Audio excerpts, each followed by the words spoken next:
বন্ধুসকল আপোনাৰ কি সদায় ভাগৰুৱা অনুভৱ হয় নেকি?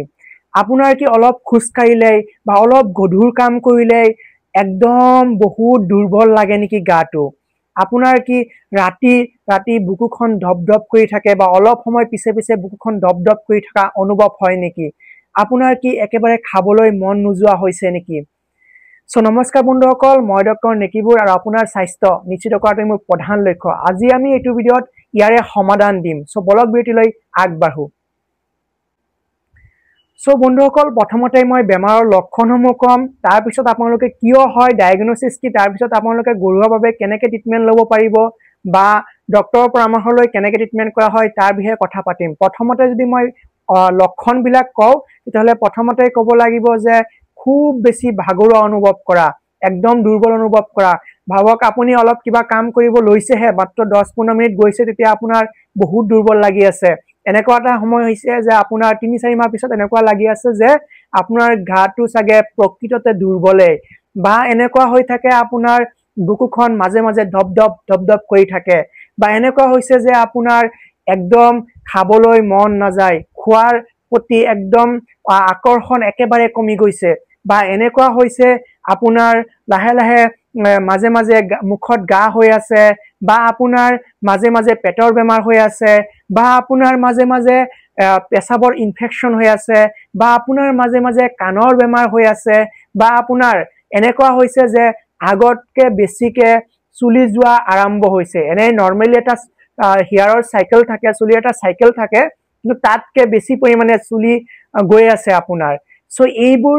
কিয় কাৰণে হয়, এইবিলাকৰ লক্ষণ কিহৰ বেমাৰ হয় জানেনে? ইয়াৰ প্ৰধান কাৰণ হৈছে এনিমিয়া, ৰক্তহীনতা। হিমোগ্লোবিন কাউন্ট যেতিয়া কমি যায় আৰু যেতিয়া নৰ্মেলি ব্লাড কাউন্ট কমি যায়, তাক আমি এনিমিয়া বুলি কনচিডাৰেবল কৰোঁ। বন্ধুসকল, এই এনিমিয়া হোৱাৰ বহুত কেইটা কাৰণ থাকিব পাৰে। নৰ্মেলি মানুহৰ যদি ইনটেক কম হয়, মানে মই যিমানবিলাক আইৰণ কণ্টেইনিং ফুড আছে বা যিমানবিলাকে ব্লাড প্ৰডাকশ্যন কৰা খাদ্য আছে, এইবিলাক যদি কমকে খাওঁ তেতিয়াহ'লে এনিমিয়া হ'ব পাৰে। বা কাৰোবাৰ ক্ষেত্ৰত, ফিমেলৰ ক্ষেত্ৰত বা ছোৱালী মানুহৰ ক্ষেত্ৰত প্ৰত্যেক মাহেকীয়াৰ সময়ত ব্লিডিং হয়, যিহেতু ৰক্তক্ষৰণ হয়, সেইটো কাৰণে এনিমিয়া হ'ব পাৰে প্ৰাকৃতিকভাৱে, নেচাৰেলি। বা কাৰোবাৰ ক্ষেত্ৰত বহুত কিছুমান আণ্ডাৰলাইং ডিজিজ কণ্ডিশ্যনৰ কাৰণে, লাইক বন মেৰু ডিজিজৰ কাৰণে এনিমিয়া হ'ব পাৰে, বা ক্ৰনিক কিবা ডিজিজৰ কাৰণেও এনিমিয়া হ'ব পাৰে, like chronic kidney disease, CKD, like আপোনাৰ যিকোনো ধৰণৰ কাৰ্চিনোমেটাছ কণ্ডিশ্যন বা কেঞ্চাৰাছ কণ্ডিশ্যনতো এনিমিয়া হ'ব পাৰে। বা আপুনি যদি লং টাইম, বহুত বছৰ ধৰি পেণ্টপাজল বা এনেকুৱা ধৰণৰ PPI টেবলেট, গেছৰ টেবলেট ব্যৱহাৰ কৰে, তেতিয়া আমাৰ গাত আইৰণটো এবজৰ্পশ্যন হ'ব নোৱাৰে, তেতিয়া আমাৰ গাতে আইৰণটো বডিয়ে ল'ব নোৱাৰে, তেতিয়াও কিন্তু এনেকুৱা ধৰণৰ ৰক্তহীনতা হ'ব পাৰে। এইবিলাক সকলোবিলাক হ'ল যে মই যে লক্ষণবিলাক ক'লো, এইবিলাক সকলো হ'ল ৰক্তহীনতাৰ লক্ষণ বা এনিমিয়াৰ লক্ষণ। খাদ্য খালে আপোনাৰ এনিমিয়া বা ৰক্তহীনতাৰ পৰা আপুনি মুক্তি পাব পাৰিব। এই খাদ্যবিলাক মন কৰিব যে এই খাদ্যবিলাক কেৱল মাত্ৰ এনেকুৱা নহয় যে যাৰ এনিমিয়া হৈছে তেওঁৱে খাব লাগে, তেনেকুৱা নহয়, নৰ্মেল মানুহেও খাব লাগে, কাৰণ আমাৰ ব্লাড প্ৰডাকশ্যনৰ কাৰণে এই খাদ্যবিলাক বহুত গুৰুত্বপূৰ্ণ হয়। প্ৰথমতে যদি কওঁ যে আটাইতকৈ বেছি আইৰণ থকা বা আইৰণ প্ৰডাকশ্যন কৰিব পৰা ক্ষমতা থকা পৃথিৱীত খাদ্য হৈছে যিকোনো এনিমেল বা যিকোনো জন্তুৰ লিভাৰ, মানে কলিজাটো। যিকোনো জন্তুৰ কলিজা, যেনেকে ছাগলীৰ হ'ব পাৰে, বা খাচী বা ছাগলী বা ব্ৰইলাৰ বা যিকোনো ধৰণৰ কুকুৰা, মুৰ্গী, এইবিলাকৰ যিকোনো ধৰণৰ জন্তুৰ লিভাৰত বেছি পৰিমাণে আইৰণ থাকে বা আইৰণ থকা বুলি কোৱা হয়। ছেকেণ্ডলি ক'ব লাগিব যে বহুত বেছি পৰিমাণে আইৰণ থাকে কণীত। সহজতে পোৱা এবিধ খাদ্য হৈছে কণী। কণীত বহুত পৰিমাণে আইৰণ থাকে, সেইকাৰণে কোৱা হয় যে প্ৰত্যেক দিনা নিয়মিতভাৱে কমচে কম 2টাকে কণী খাব লাগে। তেতিয়াহ'লে আপোনাৰ আইৰণৰ লগতে আৰু বাকী যিমানবিলাক কেলছিয়াম, নিউট্ৰিশ্যন বিলাক আছে বা যিমান মিনাৰেলছ বিলাক আছে, চববিলাক পাই যায়, সেইকাৰণে কণীক সুষম খাদ্য বুলিও কোৱা হয়। 3 নম্বৰ হ'ল যে যিকোনো ধৰণৰ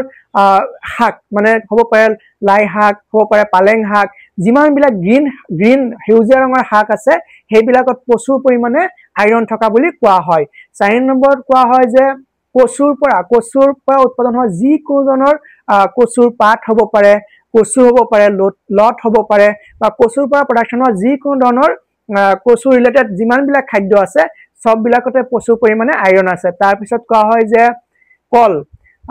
এনে কল দিলতো বহুত প্ৰচুৰ পৰিমাণে আইৰণ আছে যিকোনো ধৰণৰ কল কেঁচা কলৰ সবজিত বহুত প্ৰচুৰ পৰিমাণে আইৰণ আছে আনকি কল দিলত প্ৰচুৰ পৰিমাণে আইৰণ থকা বুলি কোৱা হয় তাৰ পিছতো কোৱা হয় যে কাজু বাদাম কাঠ বাদাম বা কিসমিস এনেকুৱা ধৰণৰ যিমান বিলাক ড্ৰাই ফ্ৰুট আছে আগে যে আপুনি ড্ৰাই ফ্ৰুট খুব বেছিকে খাই দিছে তেতিয়া আকৌ পেটৰ বেমাৰ হ'ব পাৰে সেইকাৰণে নিয়মিতভাৱে যিকোনো ধৰণৰ ড্ৰাই ফ্ৰুট যেনেকে আছে আপোনাৰ কাজু তাৰ পিছত কাঠ বাদাম তাৰ পিছত কিসমিস বা খেজুৰ এইবিলাকত প্ৰচুৰ পৰিমাণে আইৰণ থকা বুলি কোৱা হয় সো এইবিলাক মই যিমান বিলাক কলো আপোনাৰ হয়তো মনত নাথাকিবও পাৰে সেইকাৰণে আপোনালোকে গুগলত এবাৰ সাৰ্চ দি ল'ব পাৰে যাতে আপোনালোকে ভালকে পাই যায় লিষ্টটো তাৰ পিছতো কোৱা হয় যে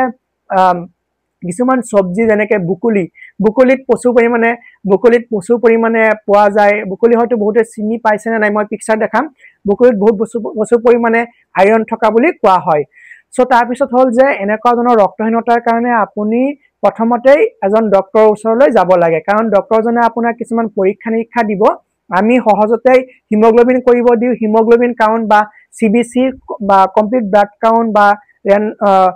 ৰুটিন ব্লাড কাউন্ট কৰিব দিয়া হয়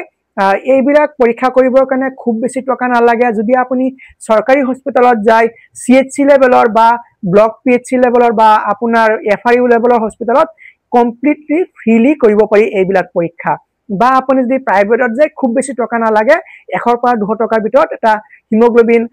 বা ব্লাড আৰি এটা 3-4 টকাৰ ভিতৰত কৰি ল'ব পাৰি সো এইবিলাক পৰীক্ষা কৰি এক্সাক্ট হিমোগ্লোবিন কাউন্টটো চাই ল'ব লাগে কাৰণ হৈছে যে যদি আপুনি যদি সাপোজ আপোনাৰ বহুত বেছি পৰিমাণে কমি গৈছে তেতিয়া হলে ব্লাড ট্ৰান্সফিউজনো প্ৰয়োজন হ'ব পাৰে তাৰ পিছত কোৱা হয় যে যদি সাপোজ আপোনাৰ অলপ কমকে কমিছে কিন্তু মানে 9 ৰ তলত আহি গৈছে না 9 ৰ তলত আহি গলে আমি কোৱা হয় যে আমি ইনজেকশন হিচাপে আইৰণ ইনজেক্ট কৰো বা যেতিয়া 6 ৰ তলত 6 ৰ তলত হিমোগ্লোবিন আহি যায় তেতিয়া আমি ব্লাড ট্ৰান্সফিউজনে কৰো যেতিয়া 9 ৰ ওপৰত থাকে তেতিয়া আমি আইৰণ টেবলেট দিয়া হয় আইৰণ টেবলেট বিলাক কোৱা হয় যে এদিন দুদিন খালে আইৰণ কেতিয়াও সেই ডিফিচিয়েন্সিটো পূৰণ নহয় হেতু কমসে কম 3 পৰা 4 মাহলৈকে কন্টিনিউ কৰিব লাগে সো এই কাৰণে কোৱা হয় যে এনেকুৱা ধৰণৰ লক্ষণবিলাক দেখা পালে অতি সোনকালে ডক্টৰৰ কাষ চাপক ইয়াৰ উপৰিও আৰু এটা লক্ষণ আপোনালোকক ক'ব পাহৰিছিলো আপোনাৰ হাত ভৰি জিনজিন কৰা মাজে মাজে আপোনাৰ ভৰি অকমান বিষাই থকা হাত ভৰি ঠাণ্ডা পৰি যোৱা খুব বেছি ঠাণ্ডা লগা এইবিলাকো কিন্তু এনিমিয়াৰ লক্ষণ হ'ব পাৰে সো এইবিলাক লক্ষণ যদি আপোনাৰ গাত দেখা পায় তেতিয়াহলে মই যেনেকে খাদ্যবিলাক কলো আৰু লগতে ডক্টৰৰ কাষ চাপি পৰীক্ষা নিৰীক্ষা কৰি ট্ৰিটমেন্ট লোৱা উচিত সো ভিডিওটো ভাল লাগিলে লাইক মাৰি দিয়ক আৰু আপোনাৰ ফ্ৰেণ্ডছৰ লগত শ্বেয়াৰ কৰিবলৈ একদম নাপাহৰিব বাই বাই